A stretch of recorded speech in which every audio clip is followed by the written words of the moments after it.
Hi, this is Mike Young, your estate planning and asset protection attorney in Walnut Creek, California.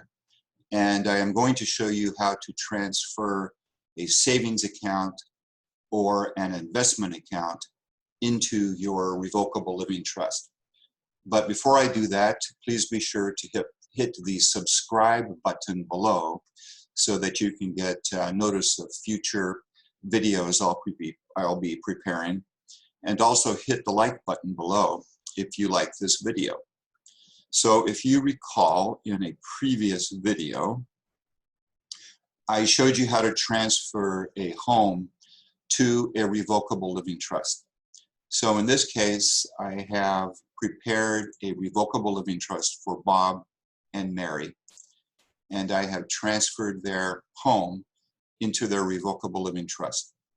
So now, Bob and Mary want to transfer their Schwab account and their Fidelity account into their revocable living trust, and maybe their Wells Fargo savings account and Bank of America savings account, so that those funds are in their revocable living trust. So we do not transfer qualified accounts, though, like IRAs and 401ks, because of adverse tax consequences.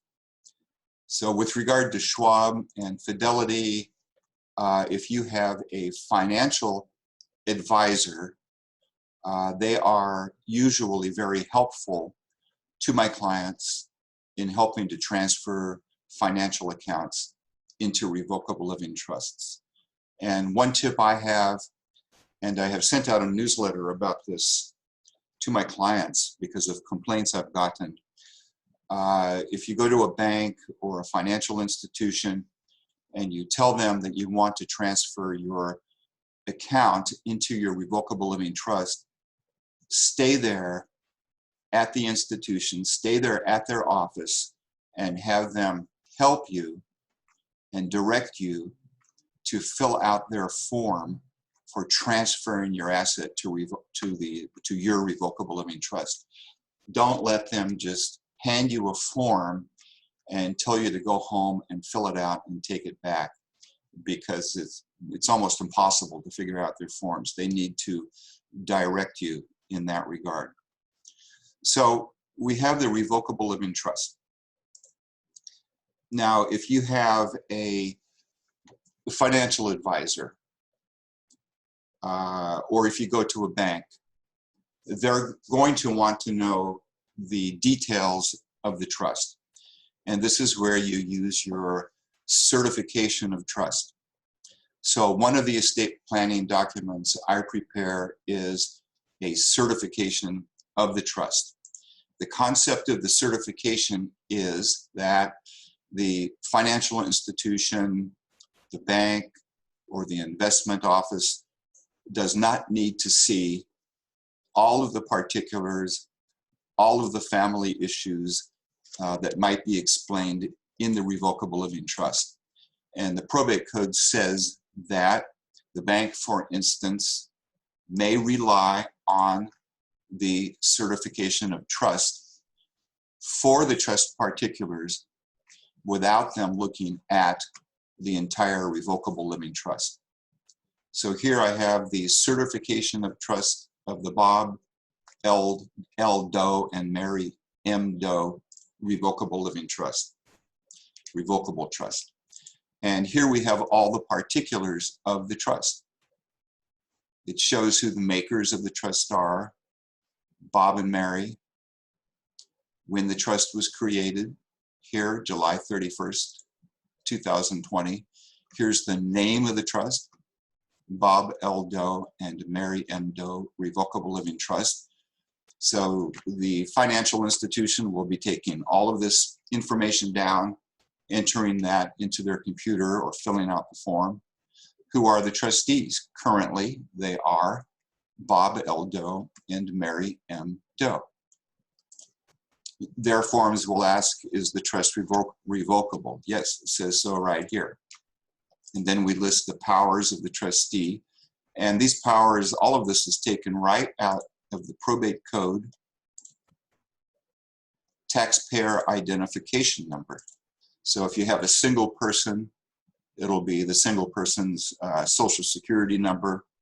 If you have a husband and a wife, you'll put the primary person's social security number down or give that to the financial institution. I don't collect social security numbers because of security issues. I don't really want them in my office. Now, paragraph 8 of my certification of trust is what the bank or the financial institution is going to be particularly interested in. So paragraph 8 says, manner in which title to trust assets should be taken. So title to trust assets should be taken in the following form. And the bank will be filling this out or entering this information into their computer. So the title will be Bob L. Doe and Mary M. Doe as trustees of the Bob L. Doe and Mary M. Doe Revocable Trust. So that's how they'll fill it out. So whereas the statement of ownership of the account, when you go into the office, may say Bob L. Doe and Mary M. Doe, husband or wife, as community property. Now it will be changed to Bob L. Doe and Mary M. Doe as trustees of the Bob L. Doe and Mary M. Doe Revocable Trust. So that's what will go on their forms at the bank or at the financial institution.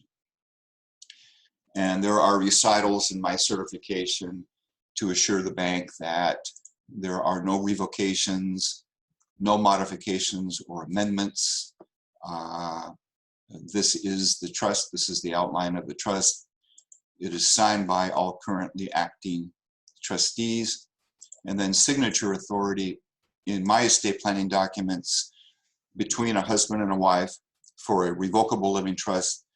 My clients usually want me to state that the two of them can set up an account at a bank, for instance, which will allow for either of them to act independently with regard to the account. But you need to make sure that the bank or the financial institution understands that. So here's the reliance on the certification. Shall be enforceable against the trust assets. Here's the probate code section. So title insurance companies are okay with this. Well, they should be. Financial institutions, banks. So if they ask for the original trust, you say, my attorney, Mr. Young, says that all you need to see is the certification of the trust. And they, most of the time, will be fine with that. Now, they may want to see, in addition to the certification of the trust, the first page of the trust and the signature page of the trust. So we get calls in my office all the time from clients. They're typically at the bank or with their financial advisor. And they'll say, Mr. Young, can you email over our certification and our first page and signature page of our revocable living trust? And we're happy to do that. We do that all the time. So now we have transferred, and here's the signature. So executed on the certification of trust, executed July 31st, 2020, Bob L. Doe, Mary M. Doe. Here's the acknowledgement on the certification of the trust. So now the Schwab account and the Fidelity accounts are in their trust. Their home is in their trust. Now let's say if I have just a single person, Mary Doe. Her home can go into her trust, the Mary Doe Revocable Trust. In addition, her Schwab account, Fidelity account, whatever the other accounts are, will go into her trust. So that is how you transfer savings accounts and investment accounts into your revocable trust. When you look at your statement from your financial advisor or Fidelity or whatever it is, you'll see that it will be broken down between regular accounts, and IRAs, retirement accounts. So remember, we do not want to put the retirement accounts into the revocable living trust. So I am Mike Young, estate planning and asset protection attorney in Walnut Creek, California.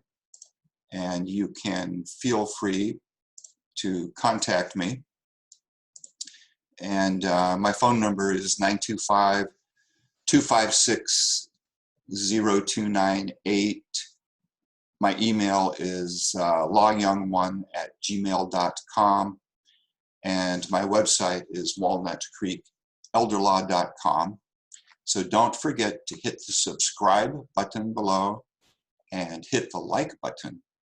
Also, let me know in the comments of other subjects you would like me to make videos about.